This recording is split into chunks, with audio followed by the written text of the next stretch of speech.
علشان كده انت طول الوقت محشور في مستوى A2 ومش عارف تطلع للمستوى اللي بعده. زي ما اتكلمنا الفيديو اللي فات عن ايه المواضيع والجرامر اللي انا محتاجه علشان اطلع من A1 ل A2، وما تنساش تعمل سيف للفيديو ده. النهارده جاي اكلمك عن اهم المواضيع وقواعد الجرامر اللي انت محتاجها علشان تطلع من A2 بقى ل B1.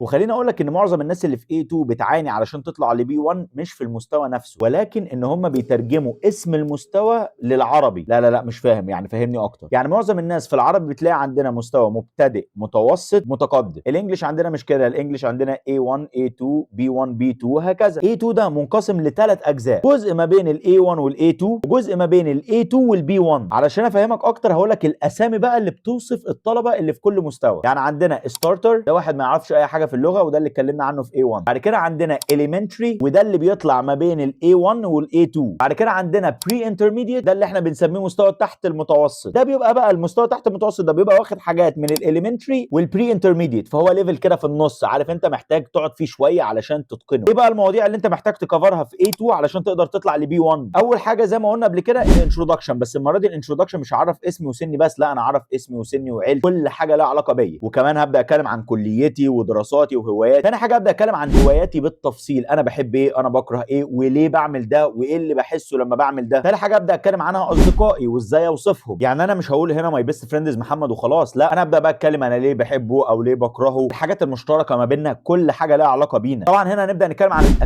الابييرنس يعني ازاي اوصف ملامح الشخص، طويل قصير تخين رفيع عينه ملونه. بعد كده ابدا اتكلم عن الاكل وازاي اوصف الاكل، ازاي اتكلم عن الميلز اوف ذا داي، الوجبات اللي باكلها في يومي، ازاي اوصف ان الاكل حلو او وحش، ازاي اتكلم عن انواع الاكل اصلا، كل حاجه لها علاقه بالاكل. خلصنا دول بقى، تعال نخش على الجرامر اللي انت محتاجه في الليفل ده. اول حاجه لازم تتقنها واعمل حسابك ان انت من غيره عمرك ما هتتكلم انجليزي كويس، الا وهو البريزنت سمبل، المضارع البسيط. عشان بس اوضح لك اهميته، المضارع البسيط انت بتستخدمه 50% من كلامك بالانجليزي طول الوقت، فبالتالي لو انت ما عرفتش تستخدمه كويس عمرك ما هتتكلم انجليزي كجرامر مظبوط. بعد ما تظبط البريزنت سمبل هتظبط البريزنت كونتينوس، المضارع المستمر. بعد كده نبدا زي ما بنتكلم عن الاكل وكده نبدا نتكلم عن الكاونتبل ناونز والانكاونتبل ناونز، وطبعا كل حاجه لها علاقه بيهم. انا هنا بديك اللي انت محتاج تركز عليه وانت بتذاكر، بعد كده طبعا كل حاجه فيهم ليها تفرعات كتير من جوه. وانتظرني بقى في بارت 2 علشان انا ما لحقتش اكمل لك كل حاجه هنا. وما تنساش تعمل سيف للفيديو ده علشان تقدر تلنك ما بين الفيديو ده والفيديو اللي جاي. وطبعا مش محتاج اقول لك تتابعني علشان من غير متابعتك ليا مش هتعرف تكمل اصلا بقيه الليفل.